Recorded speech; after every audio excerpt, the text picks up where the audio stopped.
두 번째로 one, another, the other에 대해서 이야기를 한번 해볼게요. one이라는 건 몇 개가 있든지 상관없는데 그 중에서 아무거나 하나라고 할 때 one이라는 표현을 쓰게 됩니다. 일단 the other부터 설명을 드리면 the other는 나머지가 하나라는 뜻이에요. 그러니까 하나가 남아있을 때 쓸 수 있다 라고 보시면 되겠습니다. 예를 들어서 이렇게 펜이 두 개가 있어요.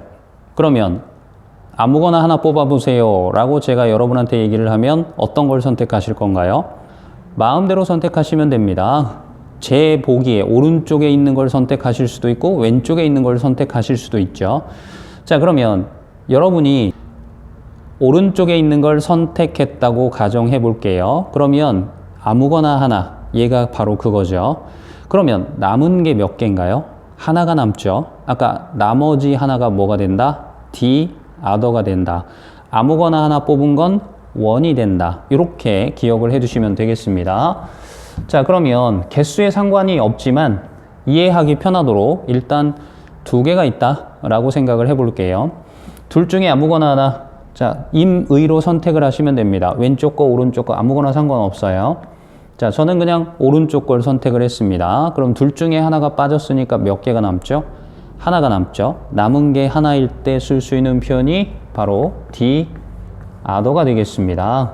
물론 이때 이 위치는 바뀌어도 상관없어요. 제가 아무거나 하나를 왼쪽에 있는 걸 선택을 했다. 그러면 나머지 하나가 오른쪽에 있는 게 되겠죠. 이렇게 순서는 상관이 없습니다. 자, 그 다음에 두 번째는 one, another, 그리고 the other를 정리를 하죠. 자, 여기서 추가되는 내용은 another가 추가가 되는 거죠. 자, one은 아무거나 하나라고 얘기를 했는데 another는 또 다른 하나라는 의미를 갖고 있습니다. the other는 나머지가 하나라는 표현이에요. 그래서 편하게 세 가지가 있다라고 했을 때, 물론 이제 사람도 괜찮습니다. 사람이면 3명을 기준으로 해서 생각하시면 되겠고, 물건이면 3개를 놓고 보시면 되겠어요.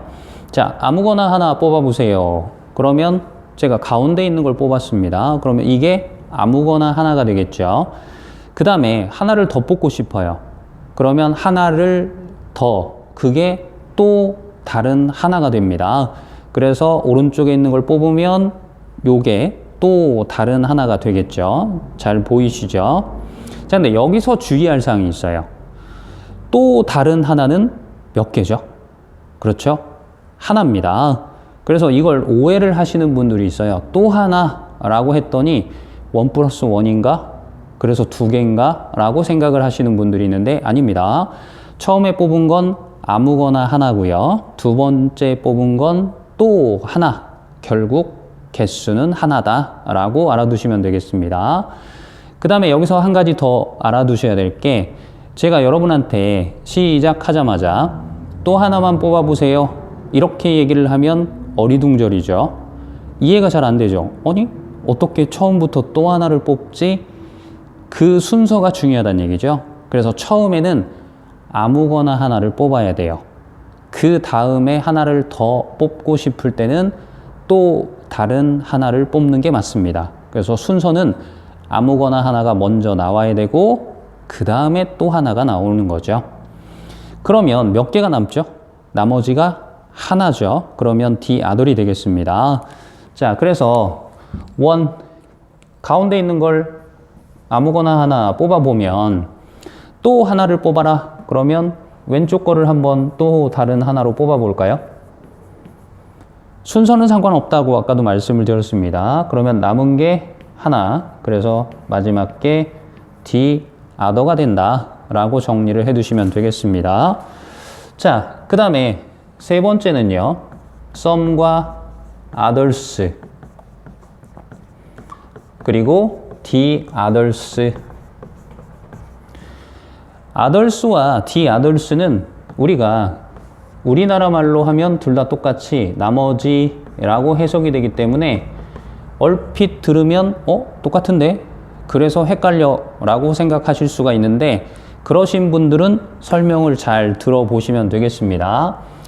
자, 이 나머지라고 해석이 되는 others와 the others는 결정적인 차이가 뭐죠? 더가 있냐 없냐죠. 이때 더는 정관사라고 부르는데 이때 정자가 정해져 있다 라는 뜻이에요. 특별하게 숫자가 정해져 있다 이렇게 기억을 해 두시면 됩니다. 조금 이따 자세히 설명해 드리도록 하고요. 일단 간단한 표를 하나 그려 볼게요. 자, A라는 지역과 B라는 지역이 있는데 A라는 지역에 수십 명이 모여 있다 라고 가정하고요. B라는 지역에 50명이 모여 있다 라고 가정을 해 보겠습니다. 자, 그러면 수십 명이 모여 있을 때 이 중에 몇 사람은 당연히 some이죠. 몇 개 몇 사람 이런 뜻이니까 화장실을 갔어요. 그러면 수십 명 중에서 몇 사람 뺀 이 부분이 바로 뭐가 돼요? 나머지가 됩니다. 그 다음에 B지역에서 50명이 모였는데 역시 몇 사람이 some만큼의 사람이 화장실을 갔어요. 그러면 50명 중에서 몇 사람 뺀 이 부분이 바로 나머지가 되겠습니다. 자, 그러면 더를 어디에 붙여야 되느냐? 아까 더는 정확한 숫자 앞에 붙인다라고 얘기했었죠. 그래서 양쪽에 공평하게 썸에 10명씩이 화장실을 갔다고 해봅시다. 조건을 똑같이 만들어주는 거죠. 자, 그러면 수십 명 중에서 10명이 화장실 가면 몇 명이 남죠? 숫자를 정확하게 얘기할 수 있나요? 안 되죠. 수십 명 남았어요 밖에 얘기가 안 되죠. 그럼 정확하지 않으니까 더를 쓸 수가 없습니다. 자, 그런데 50명이 있었는데 10명이 화장실을 갔어요. 그러면 정확하게 몇 명이 남죠? 40명이 남죠. 정확하죠. 나머지 앞에 정확하게 더를 쓸 수가 있습니다. 그래서 이렇게 숫자가 정확하게 표시가 되면 더를 붙이시고요. 숫자가 정확하게 표시가 되지 않는다면 더를 쓰시면 안 됩니다. 자, 그 다음에 네 번째는 other에 대한 이야기를 할게요. other는 혈액형으로 따지면 O형이에요. O형은 여러 가지 특성이 있지만 그 중에 한 가지 외로움을 많이 타요. 그래서 외로움을 많이 타니까 항상 외로움을 타지 않기 위해서 친구를 많이 사귀입니다. 그래서 other는 절대로 혼자 안 다닌다라는 특성을 가지고 있어요. 그래서 other에 대해서 좀 더 알아보면 일단 시험 문제에 가장 많이 나오는 게 이런 패턴이죠. other 뒤에 빈칸 명사를 써라. 그러면 복수 명사를 쓰면 돼요. 물론 빈칸이 아닌 경우에 불가산 명사가 나올 수도 있는데 제가 이런 식으로 어떤 표현을 쓰고 밑줄을 긋고 다른 표현을 쓰고 이런 경우가 나오는데 이럴 때는 밑줄 그은 게 항상 시험 문제 나왔을 때는 정답이다 라는 걸 기억을 해 두시면 되겠습니다. 자, 그러면 이 상태에서 other는 품사가 뭐죠? 형용사죠. 명사랑 가장 가까운 자리에 있으니까. 그러면 형용사, 명사 만나면 명사가 더 중요하죠. 그래서 복수 명사가 나왔을 때는 거기에 맞춰서 복수 동사를 연결해 주시면 되겠고요. 불가산 명사가 혹시라도 나오면 단수 취급이다 라고 알아두시면 되겠습니다. 그 다음에 other와 관련해서 여러분들이 또 알고 계셔야 될 게 이렇게 other 앞에 each가 들어가는 수거 표현입니다. 서로란 뜻인데요. 얘랑 동의어도 시험에 잘 출제가 되니까 같이 정리를 해 두시면 좋을 것 같습니다. 그래서 each other, one another 서로 같은 편이다 라는 거 잘 알아두시고요. 그 다음에 other는 절대로 아까도 얘기했지만 혼자서 쓰이지 않습니다. 그래서 만약에 명사를 집어넣을 자리에 other가 이렇게 들어가 있으면 안 돼요. 그래서 other는 뒤쪽에 명사랑 같이 쓰거나 그렇지 않으면 앞쪽에 each 이런 것들과 같이 붙여서 써야 된다라는 걸 꼭 기억을 해 두시면 좋겠습니다.